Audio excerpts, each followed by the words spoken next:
عاوز اقول لك خليك هين، خليك سهل.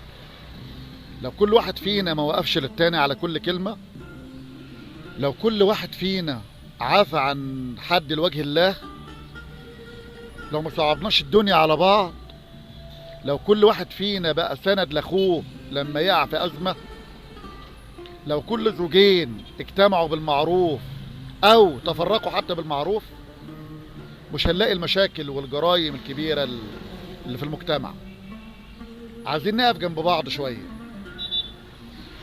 نتفقد اللي عنده أزمة. عايزين نسهل الدنيا على بعض، عايزين نسهل التعامل مع بعض عشان ربنا يسهل لنا أمورنا.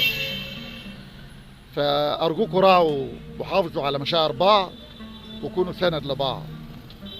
الدنيا مشوارها قليل، فيا ريت من التناحر والحروب اللي ما بين الإخوات والأهل يا ريت تهدى، يا ريت تهدى. الدنيا والله ما بتستاهل.